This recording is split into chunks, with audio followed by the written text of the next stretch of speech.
بسم اللہ الرحمن الرحیم۔ ناظرین محترم، شعبان کے مہینے کے اندر یہ 4 کام ہر مسلمان مرد اور عورت کو ضرور کر لینے چاہیے تاکہ ہماری سابقہ زندگی کی غلطیوں، کوتاہیوں اور سرزد ہونے والے گناہوں کی بخشش کا سبب بن سکیں۔ محترم ناظرین، ماہ شعبان میں پہلا کام جو آپ نے، میں نے اور ہم سب نے کرنا ہے وہ ہے اللہ سے ہدایت کی دعا مانگنا۔ اس لیے اپنے گھر والوں کے لیے، دوست احباب کے لیے، رشتہ داروں کے لیے، ہمسایوں کے لیے کہ یا اللہ پاک، ہم کمزور ہیں، گناہ گار ہیں، لیکن آپ کی رحمت ہمارے گناہوں سے زیادہ ہے، ہمارے گناہوں سے بڑی ہے۔ یا اللہ اپنی رحمت سے ہمیں ہدایت یافتہ لوگوں میں شامل فرما۔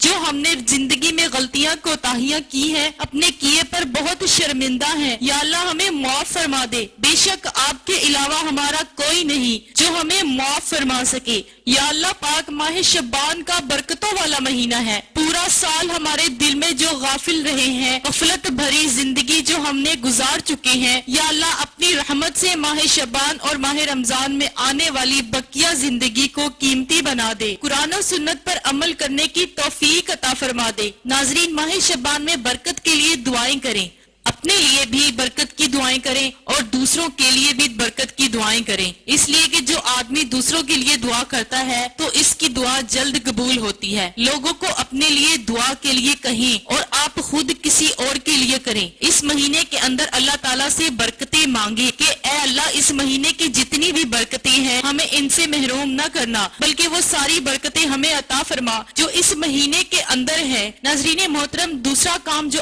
آپ نے، میں نے اور ہم نے کرنا ہے وہ ہے روزوں کی کثرت۔ اس مہینے کی برکتوں کو سمیٹنے کے لیے، اپنے گناہوں کو بخشوانے کے لیے کثرت سے روزے رکھ۔ حضرت عائشہ صدیقہ رضی اللہ تعالی عنہا فرماتی ہیں کہ نبی پاک صلی اللہ علیہ وآلہ وسلم لگاتار روزے رکھتے تھے، یہاں تک کہ ہم کہتے تھے ابھی آپ صلی اللہ علیہ وآلہ وسلم روزہ نہیں چھوڑیں گے، اور پھر آپ صلی اللہ علیہ وآلہ وسلم کبھی روزہ چھوڑ بھی دیتے تھے تو ہم کہتے تھے کہ آپ صلی اللہ علیہ وآلہ وسلم اب روزہ نہیں رکھیں گے، یعنی اتنی کثرت کے ساتھ آپ صلی اللہ علیہ وآلہ وسلم روزہ رکھا کرتے تھے۔ اور روایت میں یہ بھی آتا ہے کہ آپ صلی اللہ علیہ وآلہ وسلم کے نفلی روزے زیادہ تر اسی مہینے یعنی ماہ شعبان کے اندر ہوتے تھے، اور مہینوں کے اندر بھی آپ صلی اللہ علیہ وآلہ وسلم روزے رکھا کرتے تھے، لیکن اس مہینے کے اندر پورا مہینہ تو نہ رکھیں، لیکن زیادہ سے زیادہ روزے رکھیں۔ اور اس مہینے کے اندر روزے رکھنے کی ایک اور وجہ یہ ہے کہ اس مہینے کے اندر موت کے فرشتے کو ان تمام لوگوں کے نام دیے جاتے ہیں جنہوں نے اس سال مرنا ہوتا ہے۔ تو روزوں کا اہتمام کریں، پورے مہینے کے نہ رکھیں، اور نہیں تو کم از کم 13، 14 اور 15 تاریخ کو روزہ رکھ لیں۔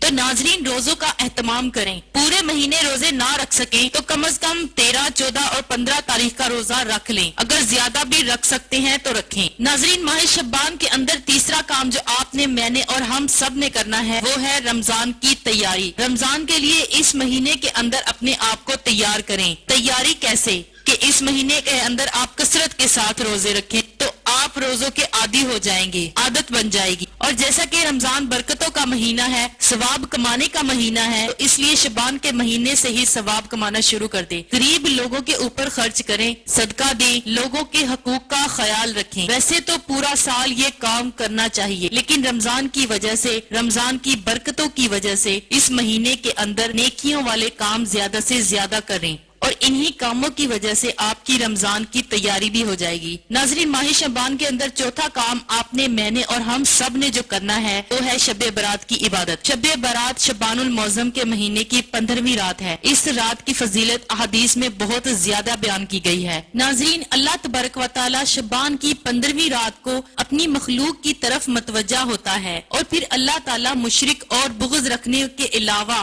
سب کی مغفرت فرما دیتا ہے۔ اور اسی طرح بیان فرمایا کہ اس رات میں اللہ تعالیٰ موت کے فرشتے کی طرف ہر اس جاندار کی روح قبض کرنے کی وحی بھیجتے ہیں جن کے مرنے کا اللہ تعالیٰ کی طرف سے ارادہ کیا جاتا ہے۔ یعنی ان تمام جانداروں کی روحوں کے بارے میں بھی بتا دیا جاتا ہے کہ اس سال میں فلاں فلاں کی روح قبض کرنی ہے، ایسے تمام نام دے دیے جاتے ہیں۔ تو اس رات کو جب آپ عبادت کریں گے، اللہ کی طرف متوجہ ہوں گے، تو آپ کا بھی اس حال میں نام آئے گا کہ اللہ تعالیٰ آپ سے خوش ہوگا۔ اور اسی طرح شب برات کے اندر نیکی کا کام یہ ہے، آپ شعبان کی 15ویں رات یعنی شب برات کو عبادت کریں، جتنے چاہیں آپ نوافل پڑھیں، اس رات کو انشاءاللہ تعالی آپ کے لیے بہت زیادہ ثواب لکھا جائے گا، اور جو آپ مانگیں گے، جو حاجت کریں گے، انشاءاللہ تعالی ہر نیک جائز حاجت قبول ہوگی۔